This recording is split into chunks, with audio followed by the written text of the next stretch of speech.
Surrealismo. No sé si soy el pintor más famoso del mundo. El contenido de lo que escribo es muy superior al contenido de lo que pinto. Soy un ser absolutamente único. Te reconozco, Salvador. Eres tú. Tus amigos, tus amores, tus locuras. Sí, hijo, sí, tus locuras. Yo voy a hacer el perro andaluz con Luis Buñuel en París.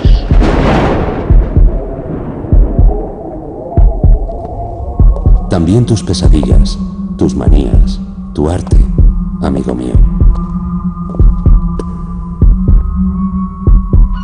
Yo abro la puerta y me la encuentro ya desnuda.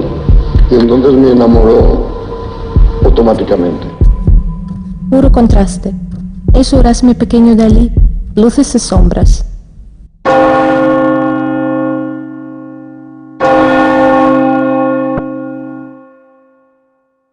No sé si soy el pintor más famoso del mundo.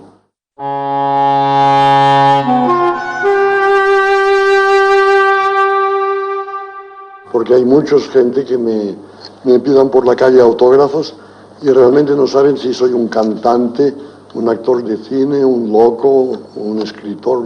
No se sabe bien lo que soy.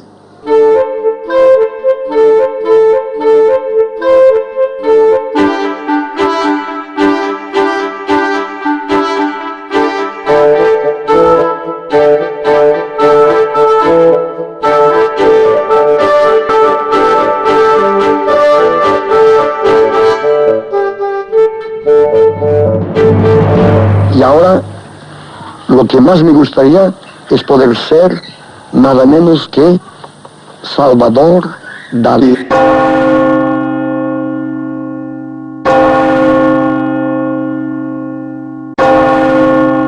Mi hermano murió a los 7 años de un ataque de meningitis, 3 años antes de que naciese yo. Nos parecíamos como 2 gotas de agua, pero desprendíamos reflejos diferentes. Como yo, él presentaba la inconfundible morfología facial de un genio. Mis padres me bautizaron con el mismo nombre de mi hermano, Salvador, y estaba destinado, como mi nombre indica, a nada menos que salvar la pintura del vacío del arte moderno.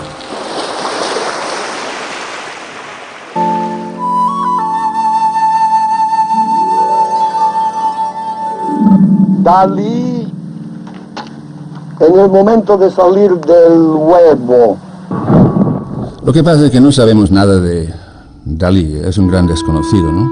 Él en sus memorias no dice nunca o casi nunca la verdad, y sobre el caso del primer Salvador no es fiable. No se puede fiar de lo que él dice de su hermano muerto. A mí, Dalí, el Salvador, no me habló nunca de su hermano, el fallecido. Pero luego construye una teoría según la cual él es la reencarnación del hijo muerto y que todo esto tiene una significación importantísima para su obra, porque él tiene que cumplir un papel en la vida, él tiene que ser el Salvador renacido.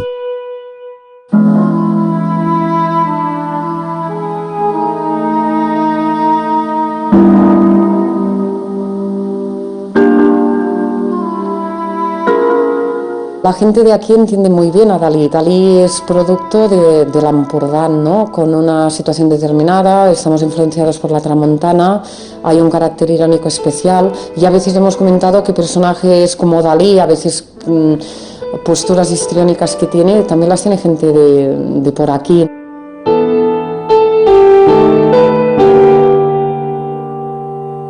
Dalí dice que hay más paranoicos en Cadaqués que en todo el Mediterráneo junto.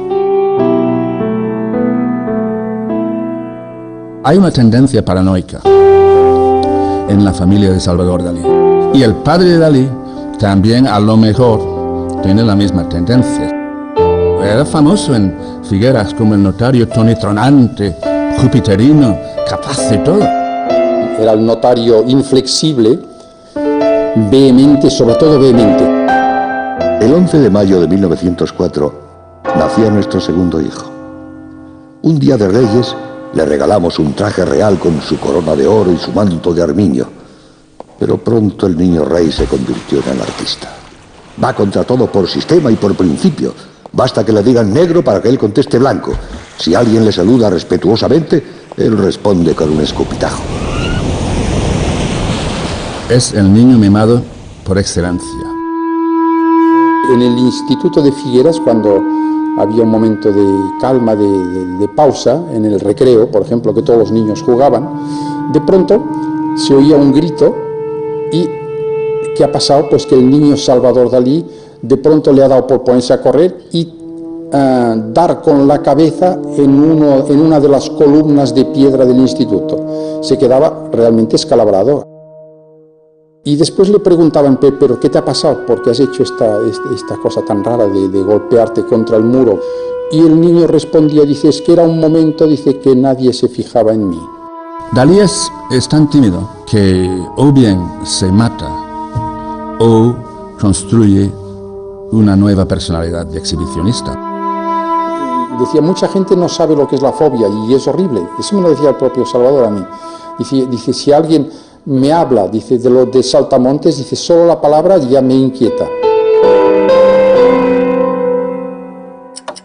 Si me hallara al borde de un precipicio y un gran saltamontes se lanzara sobre mí, preferiría saltar al abismo que soportar este horror.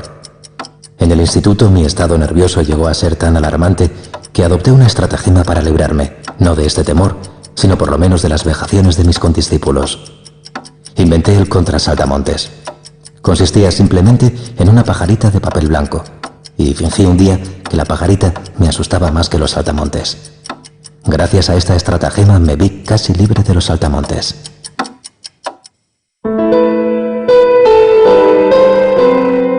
Dalí empieza a pintar muy pronto en Figueras y en Cadaqués, que forma parte de su paisaje desde siempre. Conoce el impresionismo, conoce el posimpresionismo y además Dalí, su padre, el notario, pues le suscribió a diversas revistas a través de las cuales tuvo conocimiento muy temprano de las novedades que sucedían en la escena europea, sobre todo en la francesa y la italiana.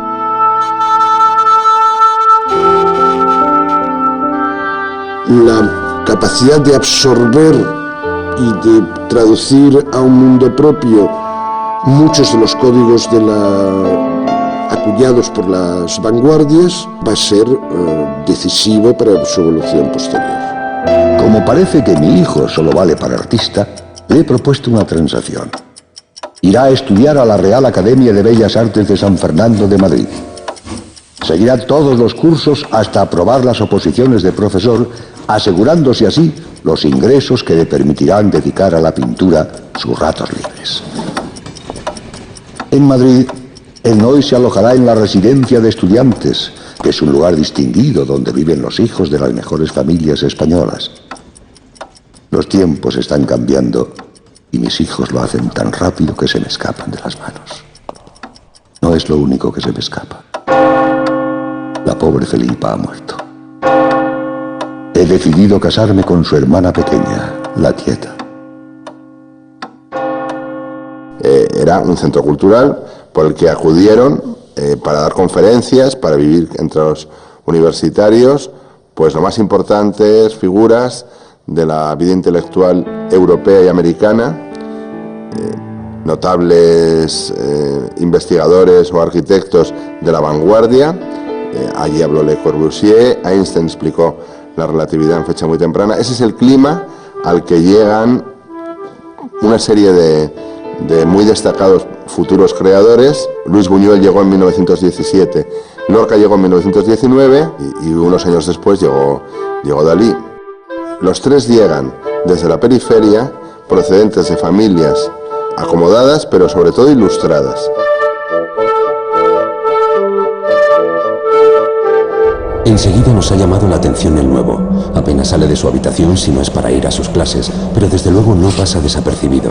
Lleva el pelo largo y patillas, calza polainas y se toca con una boina de punto que le ha hecho la tieta.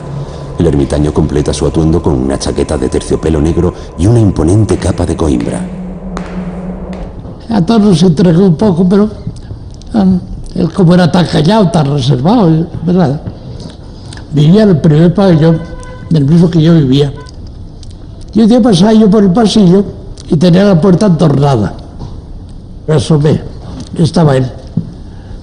Estaba con el suelo y la cama, todos dibujos de él, dibujos. Y los vi y dije, ¿son tuyos? Y dije, sí, todos míos. Seguí, me fui a mi habitación y les dije muy pronto, en la noche, le dije a Federico, a Buñuel y a mis otros amigos, así, dije, oye, he visto los dibujos de este catalán, son estos, estupendos. Debéis pasar por su habitación a verlos. Fueron a ver y ya, pues con eso ya, pues así empezó la amistad. El encuentro de Lorca con Dalí es uno de los grandes encuentros de todos los tiempos. Dos personajes fenomenales, extraordinarios, y luego Buñuel. El encuentro de los tres es casi cósmico, ¿no?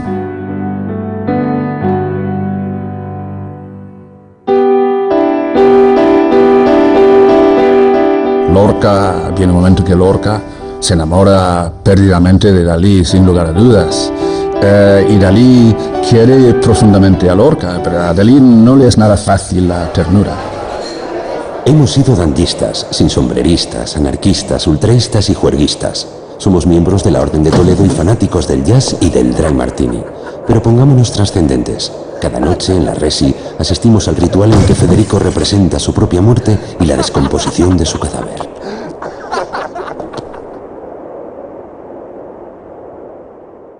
No hacíamos nada extraordinario, nada. Cuando teníamos las presetas, pues nos íbamos a cenar. A cenar a un sitio que no costase más de 3 o 4 pesetas, ¿no? Era posible al mismo tiempo vivir un clima, que es un clima muy de los años 20, de alegría, de vitalidad, de juerga, pero al mismo tiempo de muchísimo rigor y mucho trabajo. En las diferentes veces que tuvo conflictos con la Academia de San Fernando, intervenía a veces también mi tío Marquina, Eduardo Marquina, que conseguía que lo readmitiesen. Pero creo que esto lo consiguió 1 o 2 veces, pero la tercera ya le dijeron, mira, vamos a dejarlo por imposible porque tu recomendado es una persona que no es de academia.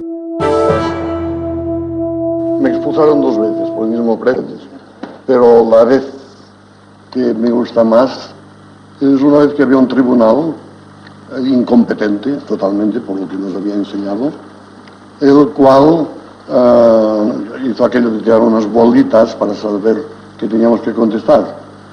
Yo abro mi papel y me encuentro con Rafael.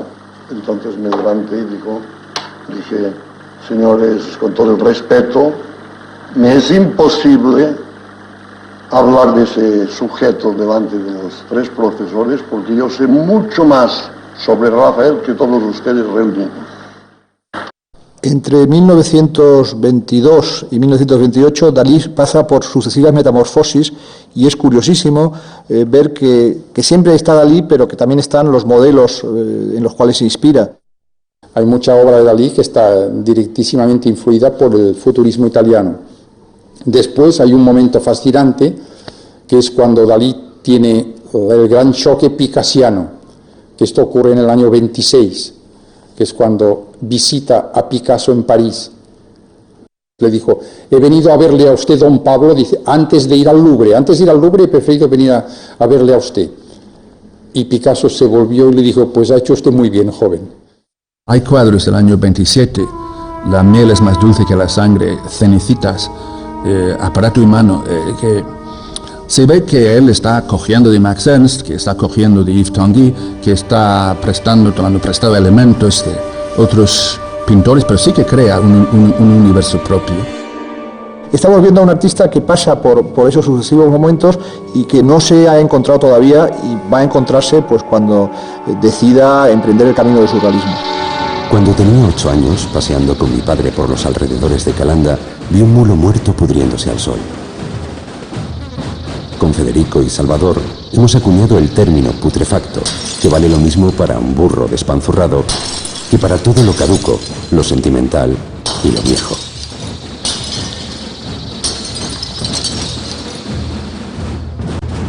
Putrefacto el empleado de obras públicas. Putrefactos los artistas trascendentales y llorosos. Putrefacto el catedrático de psicología. Putrefactas las familias que compran objetos artísticos para el piano. Han expulsado al Noy de la Academia de Bellas Artes y parece que no le importa un bledo. Entre sus amigos hay de todo. Los observo pero con distancia. No les entiendo, la verdad. Todo el día hablando de putrefactos. Dalí se los trae a todos a Figueras y se los trae a todos a Cadaqués. Era su paraíso. Lorca fascinó a toda la familia, porque Lorca quería impresionar a la familia de Dalí, desplegó todo lo que era capaz de desplegar, el piano, la guitarra, poemas, Mariana Pineda.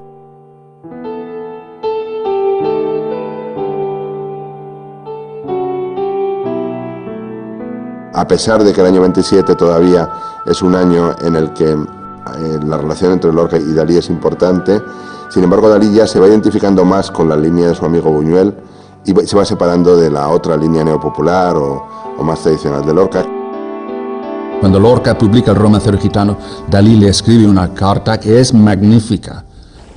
Le dice eso: estamos con el surrealismo y tú estás con los gitanos del Sacromonte, que no puede ser, que hay que estar al día. Federiquito, en el libro tuyo que me he llevado por esos sitios minerales de por aquí a leer, te he visto a ti, la bestiecita que tú eres. Bestiecita erótica con tu sexo y tus pequeños ojos de tu cuerpo, y tus pelos, y tu miedo de la muerte, y tus ganas de que si te mueres se enteren los señores. Te quiero por lo que tu libro revela que eres, que es todo al revés de la realidad que los putrefactos han forjado en ti. El Romancero Gitano es un libro de poemas que Lorca publica en 1928. Un perro andaluz es de 1929. Entonces, el mismo periodo en el que se está produciendo ataques en ocasiones muy despiadados contra el Romancero Gitano por parte de Buñuel y de Dalí, se está fraguando un perro andaluz.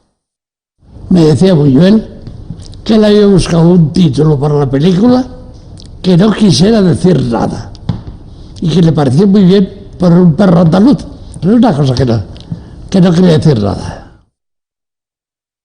El perro de andaluz fue muy rápido porque él quería hacer una cosa que me pareció terriblemente vulgar. Entonces dije, ven enseguida, yo te hago un guión.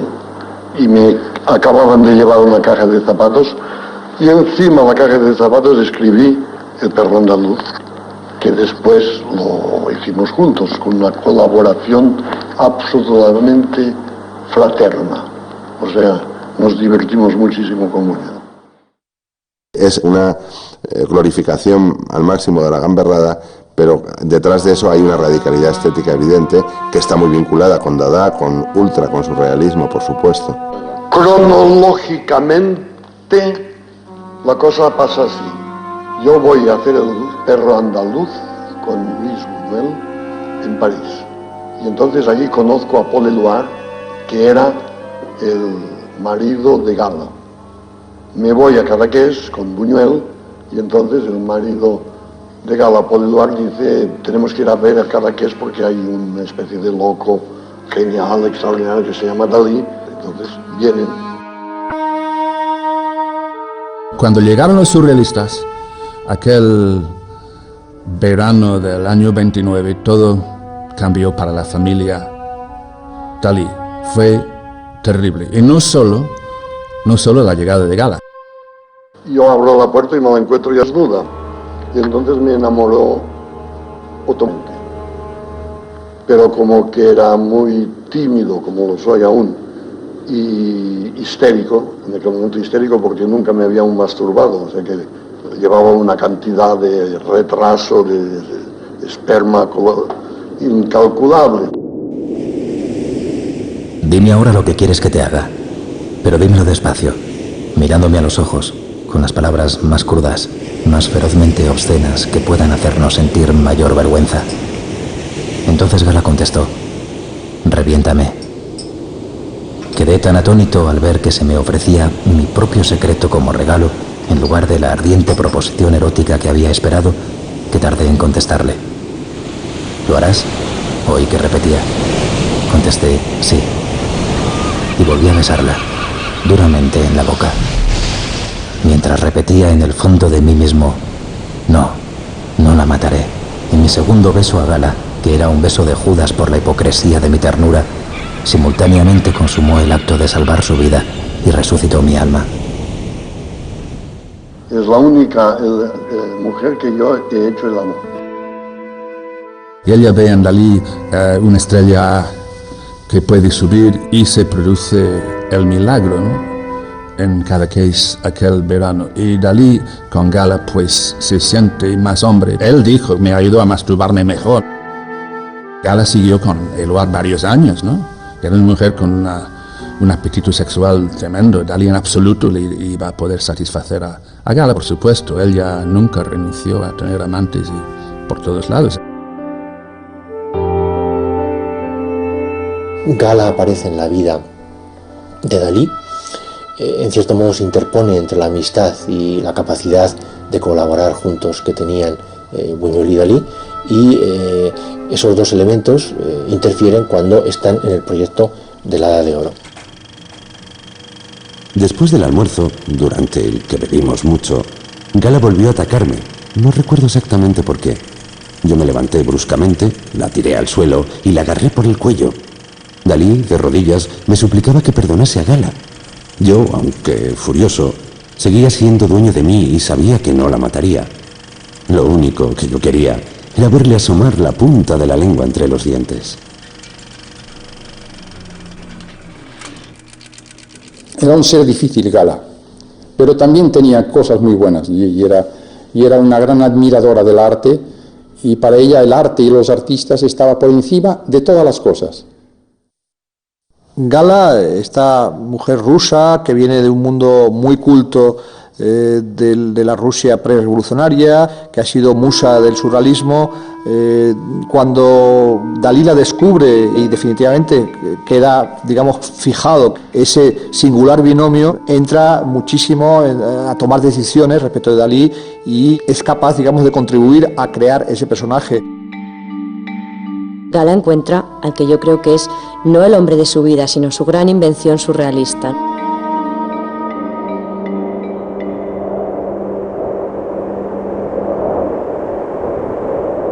Nos fuimos de viaje. Confieso que Gala y yo estuvimos tan ocupados con nuestros dos cuerpos que apenas tuvimos un momento para pensar en mi exposición, que yo consideraba ya como nuestra. Estaba continuamente con Gala y mi amor me hacía desdeñoso. Ni siquiera vi cómo se colgaban las obras de mi primera exposición en París, la capital artística del mundo.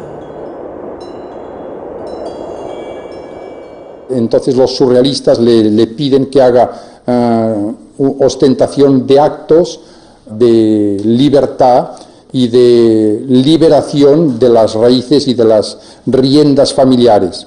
Y es cuando Dalí pinta aquel cuadro que se ha comentado mucho de él, que dice «Parfois je crache par plaisir sur le portrait de ma mère». Una cosa tremenda. Yo estoy diciendo en ese cuadro que el hombre es así constituido y a veces, a nivel subconsciente, queremos matar a la persona que más queremos. Pero claro, el padre no lo vio así. Hemos leído la crónica de Eugenio d'Ors, en la que relata el escándalo que ha suscitado en París la infamia de Salvador. Está aquí, pero no he querido ni verle. Le he escrito una carta en la que le digo que ya no es mi hijo y que algún día volverá arrastrándose lleno de piojos a la puerta de esta casa y se la encontrará cerrada. La secuencia que rodó Buñuel del padre de Dalí con la segunda mujer en el jardín, hay que ver, parece un patriarca, con un cuerpo inmenso, una cabeza en medio de la cámara, con una mirada que te dice todo. Es un hombre capaz de todo.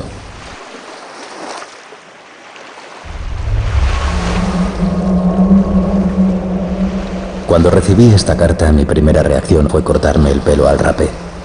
Pero hice todavía más. Me hice afeitar completamente la cabeza. Fui a enterrar mis negros cabellos en un hoyo que había practicado en la playa con tal propósito, y en el que enterré al mismo tiempo el montón de cáscaras de erizo vacías que había comido al mediodía. Esa misma tarde tomaría un tren directo para París. Mientras aguardaba el taxi, observaba la sombra de mi perfil que se proyectaba sobre un muro enjalbegado. Tomé un erizo de mar, lo coloqué sobre mi cabeza y adopté la posición de firme ante mi sombra. Guillermo Tell. A mí me gusta mucho el Dalí que trabaja en equipo con los surrealistas. Dalí en equipo es fantástico, aunque él es sobre todo un egoísta, pero durante algunos años el surrealismo frena un poco su egoísmo, ¿no? Y tiene este proyecto de revolución.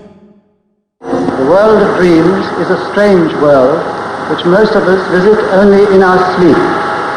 The whole aim of surrealism is to explore this world and to bring it into relation with our daily life.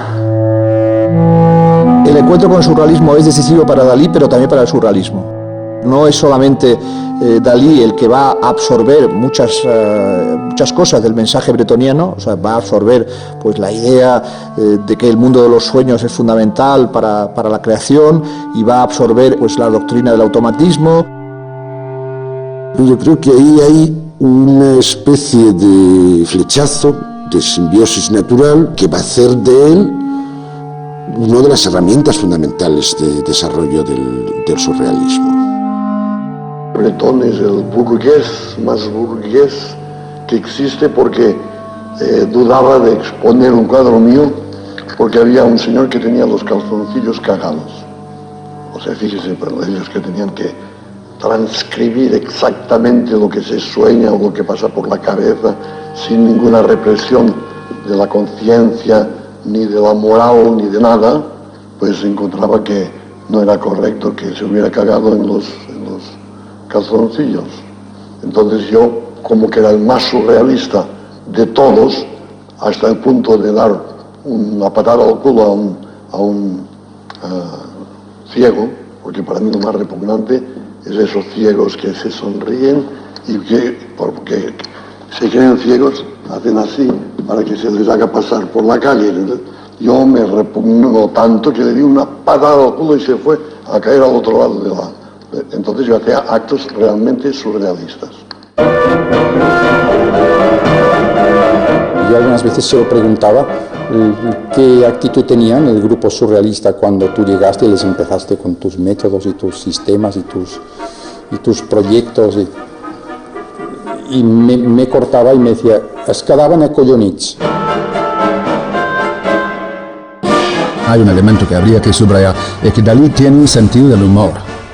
Se está riendo del mundo y es un subversivo. Él quiere ofender con esto. Y el gran masturbador, bueno, lo dice todo, es absolutamente subversivo. Esta cabeza de mujer bellísima que se yuxtapone con el cuerpo masculino, los testículos y todo. Es tremendo, una alusión a la felación, pero no hay peor pecado. Y Dalí es el primer pintor del mundo que hace de la masturbación un tema principal de su obra. Eso sí que me parece genial.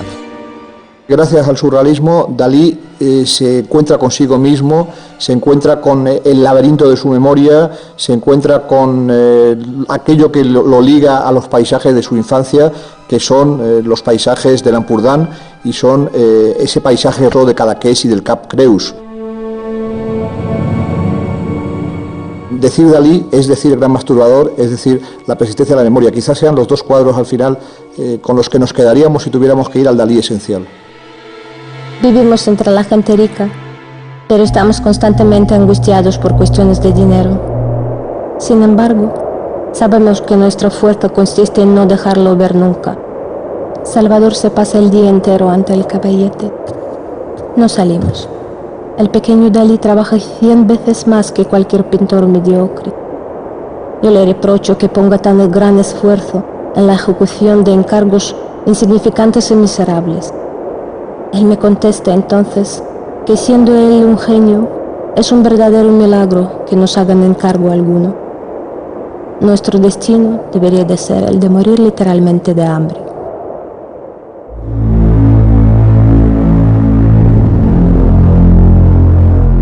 Huye del conflicto, huye de las guerras, huye de la incomodidad, huye de todo. Dalí era un hombre que no concebía el estar presente en un acto bélico.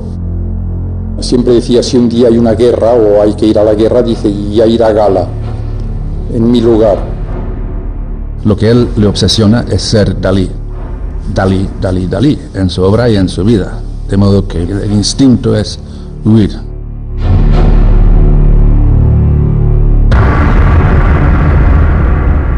Muere fusilado en Granada el poeta de la mala muerte, Federico García Lorca. Olé.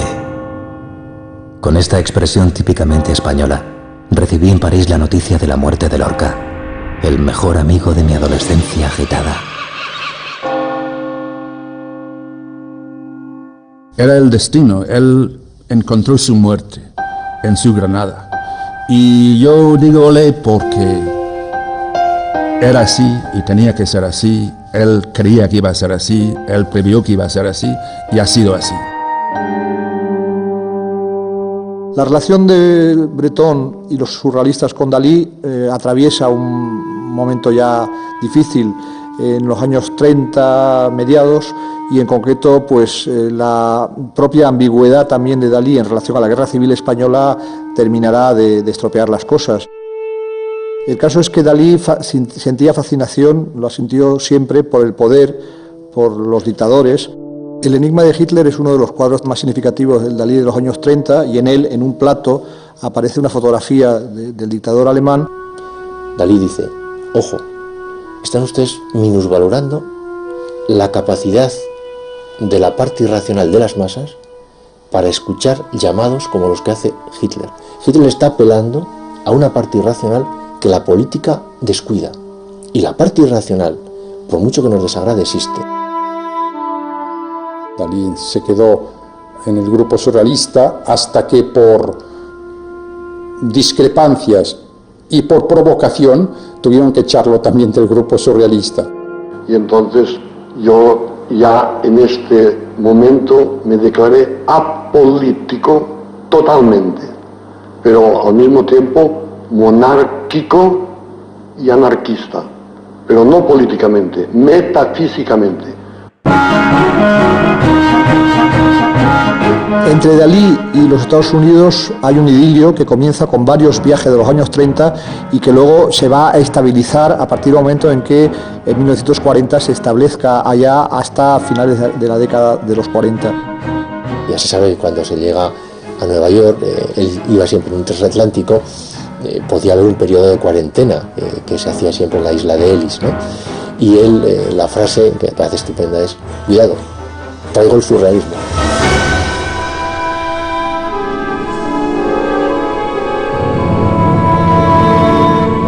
Entonces ellos que no tenían pasado, que no querían tener pasado, llegaban a un sitio perfecto, donde además podían escandalizar a la alta sociedad neoyorquina, al menos un rato, le divertían mucho sus escándalos y luego por otra parte, bueno, pues descubren que allí la publicidad es algo lícito y la idea de vender lo que sea es algo lícito frente a una Europa pues que en el fondo era todavía un poco puritana para esos asuntos, digamos, de ventas.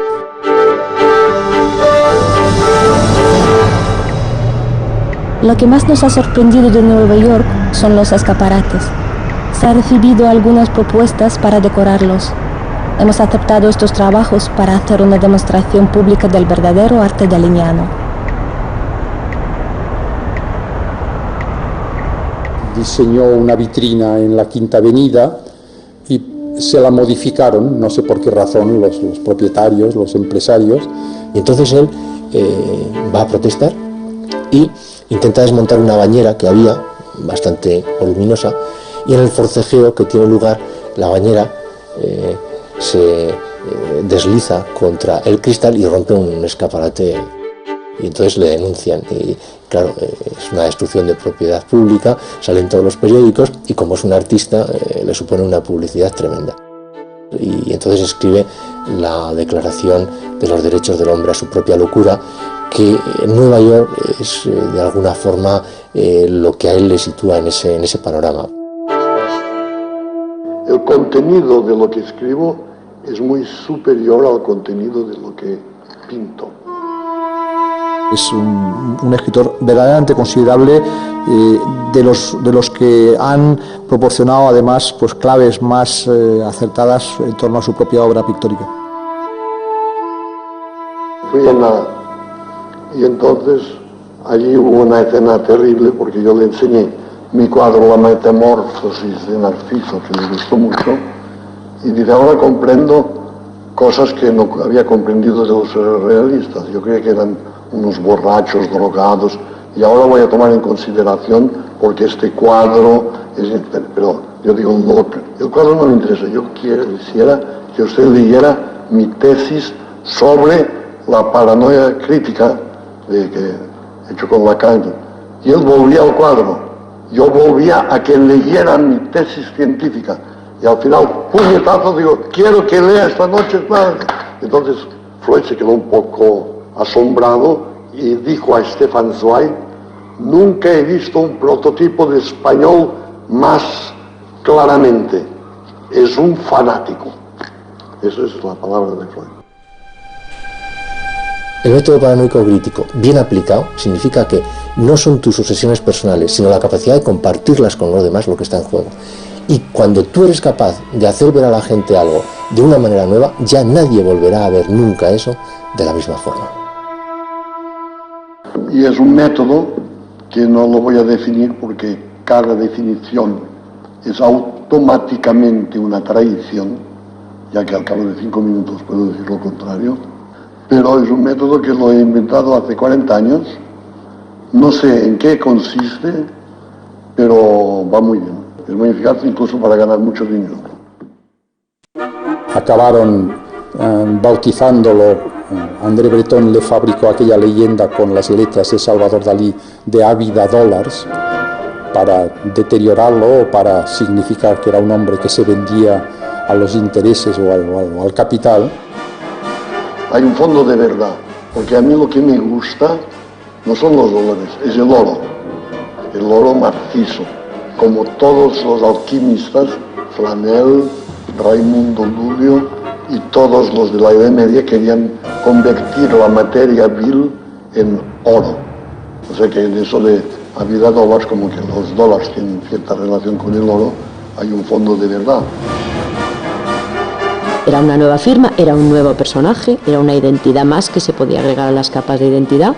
Y bueno, Ávida Dólares, pues unos dicen que era Gala, otros dicen que era Dalí, yo diría que era Gala Dalí, yo diría que era ninguno, yo diría que era uno de esos personajes que ellos querían ser. El Dalí verdaderamente moderno es el que se da cuenta de que Nueva York va a sustituir a París y de que él quiere estar allí. Es el primer caso codificado de artista como obra de arte, son el primer caso codificado de artista como obra de arte. Dalí va a encajar muy bien en una sociedad que tiene muchos rasgos que hoy, desde la perspectiva histórica, podríamos ver como pre-pop. Es decir, a Dalí le fascina el mundo pues, del cómic, de la publicidad, y va a explotar, digamos, un poco todo eso en provecho de su propio mundo, cómo utiliza la idea de un periódico para hacer el famoso Dalí News, cómo colabora con el mundo de la moda. En fin, todo eso que, ya digo, en su día no fue percibido a lo mejor demasiado bien, y al revés, que contribuyó a la ruptura con los surrealistas, hoy empieza a ser apreciado.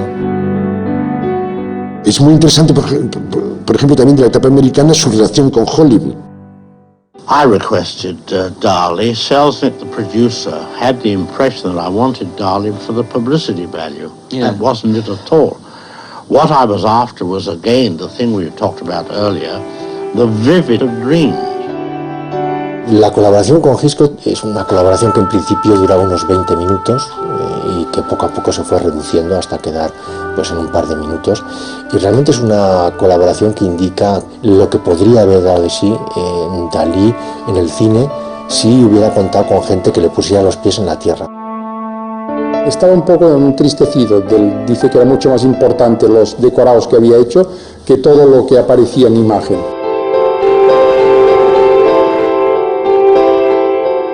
Es curioso que Dalí y Gala me comentaban, dicen, no creas que en nuestros tiempos en Nueva York nadásemos en la abundancia. Al contrario, Dalí era muy famoso, pero no tenía grandes beneficios ni grandes ingresos.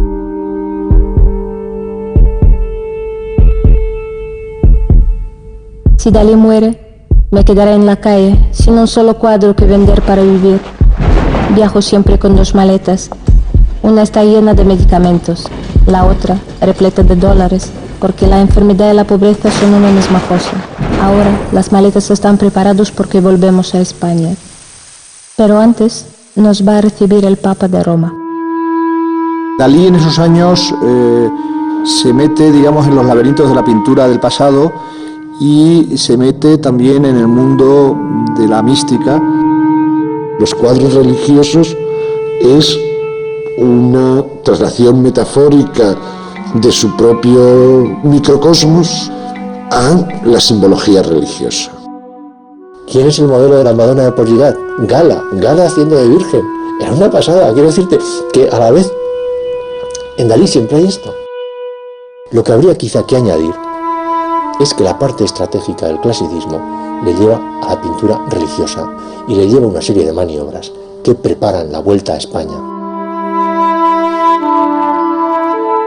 La obsesión de regresar a Cadaqués y la tiene siempre, y en Estados Unidos solo piensa en Cadaqués. Sobre todo lo que quiere es volver a Creus, al centro de su mundo, y está dispuesto a hacer lo que haga falta para poder hacerlo, incluso decir que se ha hecho católico. Hay un día en que Dalí llega a Figueras con un Cadillac que ha traído de Estados Unidos, el Cadillac más largo, y lo planta enfrente de la casa de su padre. Es decir, yo tengo un pene más largo que tú y más eficaz. Soy más fuerte, soy más rico, soy más famoso y tengo un coche mucho más largo que el tuyo. Y Dalí vuelve pues a una España que es la España de Franco, que es una España donde va a empezar, digamos, su idilio político con ese régimen. La reconciliación con su padre, el terrible notario de Figueras, era también la reconciliación con el franquismo. Probably is perhaps the only intelligent man today in politics. But he hasn't solved the acute problem of poverty in Spain, for example. Like it. Yes, because like the Inquisition and poverty, it's necessary for only the people is happy and is completely compressed by Inquisition. Cuando veía aquella guardia mora que tenía el jefe del Estado, el general Franco, con aquellos turbantes y aquellas sedas, él se creía realmente que allí había que reverenciar a aquellos personajes antes que a nadie. Tiene las dos caras. La primera, la de su relación con el franquismo y ciertos episodios, yo creo que es verdaderamente, son sombras que no se pueden borrar.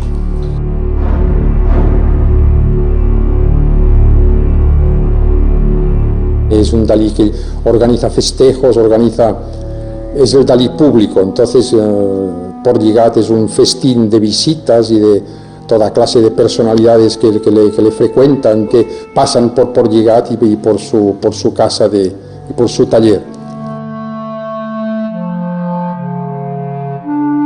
Era un creador, yo diría, obsesivo y meticuloso, y pasaba muchas horas pintando y tenía un horario muy regular y muy estricto para crear, ¿no? Conocemos quizá más el Dalí histriónico y el Dalí de la vida social que no el Dalí encerrado en su taller, creando, imaginando y bueno, con un horario regular y meticuloso.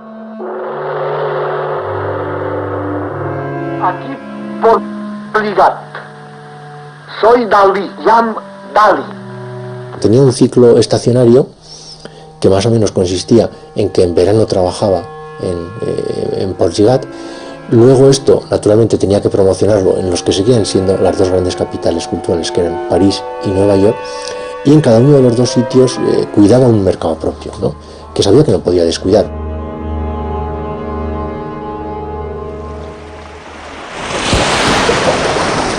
Pasamos en Portligat la primavera y el verano. Aquí el pequeño Dalí pinta. Cuando no puso para él, leo, arreglo la casa, cuido el jardín. Me siento como una hormiguita, corriendo arriba y abajo para tenerlo todo en orden.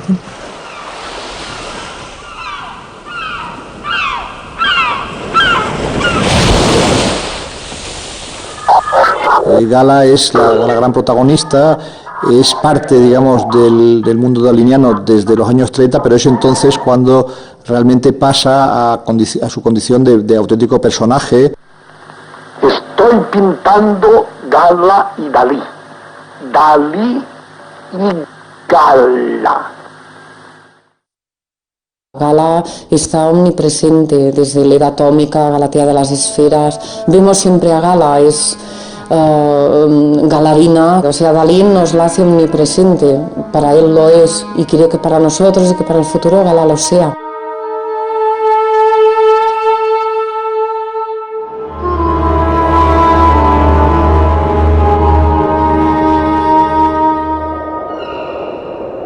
Gala me ha permitido alcanzar las delectaciones espirituales de Eros.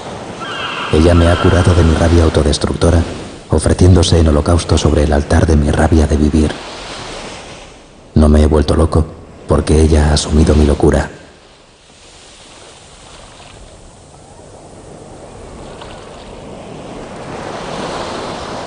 Gala siempre tenía deseos de tener como un castillo, tenía ganas de ser castellana, Gala. Hasta hay una fotografía suya muy bonita que es que Dalí había escrito sobre su frente Tête à Château.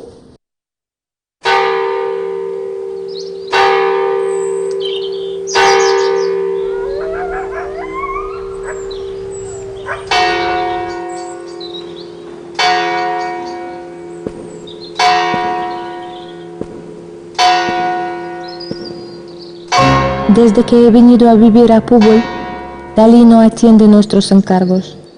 Algunas veces tengo que bajar a Portligat e encerrarle con llave en el taller para que trabaje.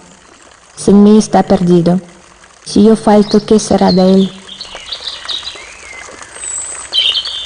Entonces ahí empieza la etapa de Púbol, que era un lugar al cual Dalí solamente podía entrar con una invitación escrita, que me imagino que para una relación de amor cortés, masoquista, pues era perfecto. O sea, que fuera expulsado de la casa de Gala. Respecto a todos los amantes que por allí pasaron, bueno, que hay de realidad o de puesta en escena, tampoco es importante. Ellos me recuerdan al pequeño Dalí cuando él y yo nos conocimos. Hace tanto tiempo. Los cuido y les aconsejo. Si quieren abrirse paso en el mundo del arte, no me cuesta nada recomendarlos a algunos de nuestros amigos. De vez en cuando les hago un regalito, ¿por qué no? Amo su juventud, de ella se alimenta la mía.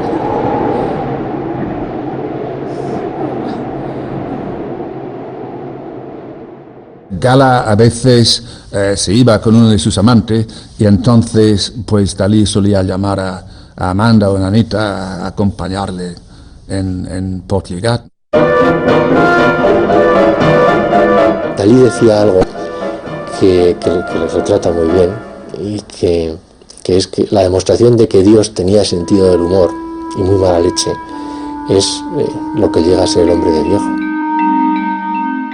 Como prueba es de que hace 2 minutos, haciendo ver que no veía algo que pasaba por el cielo, me he herido con mi bastón y me han tenido que poner una pequeña super microestructura para disimular en ese momento. El pequeño Dalí quiere que me hiberne con él en un cilindro de helio y que resucitemos juntos. Está empeñado en no morirse. A mí no me importa morir. Lo que no soporto es envejecer. Los cirujanos plásticos dicen que ya han hecho por mí todo lo que podían. Por eso el día de mi muerte será el más hermoso de mi vida.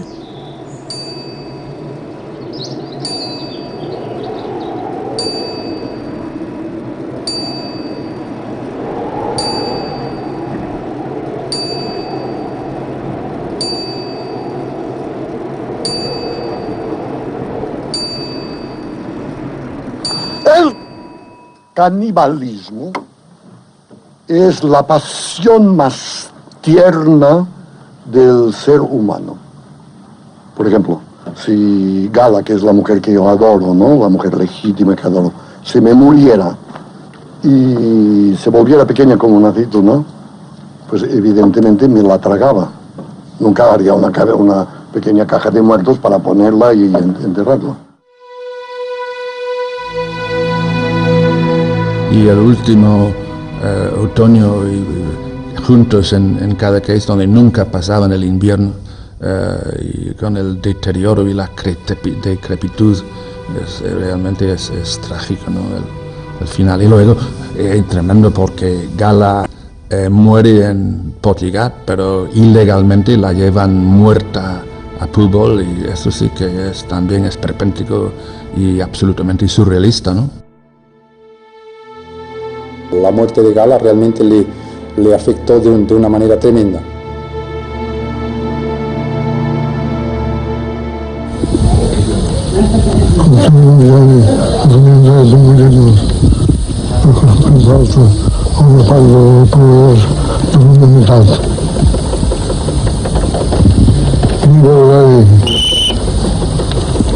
¡Viva España!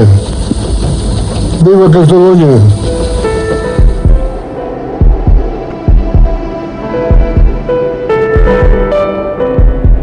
Hoy, día 23 de enero del año 1989, a las 10 horas y 15 minutos, el señor Salvador Dalí y Domènech ha fallecido. La causa de la muerte ha sido una insuficiencia cardíaca asociada a una neumonía evolucionando de forma irreversible.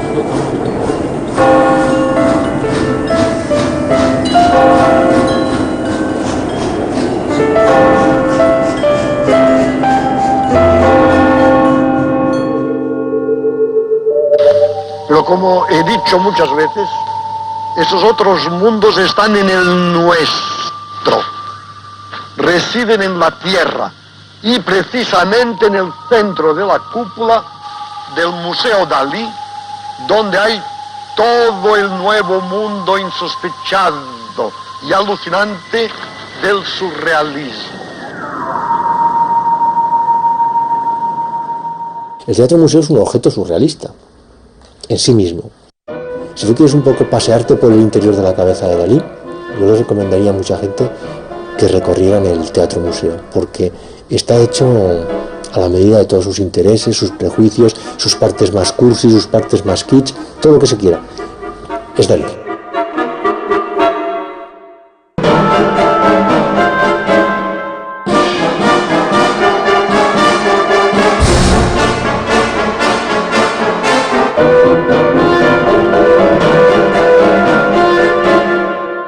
Cualquier persona en cualquier parte del mundo que quiera investigar la obra, la figura de Salvador Dalí, tiene que venir a Figueras, a su centro de estudios dalinianos, tiene que visitar el Triángulo Daliniano para estudiar cualquier aspecto de Dalí.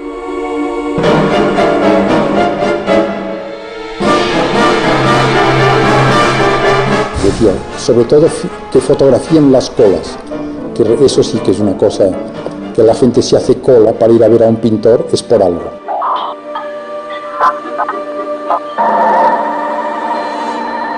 Surrealismo. Surrealismo.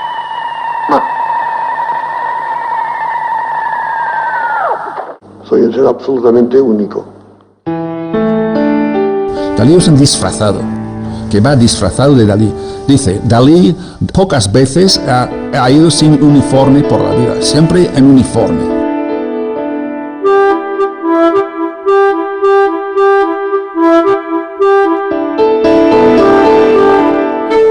Tenía un principio muy raro que decía, tienen que morir engañados.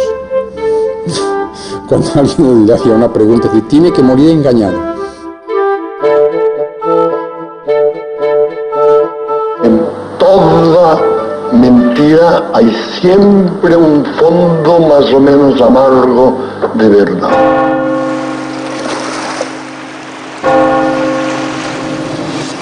Siento mi ser y mi persona, como si se tratase de un doble.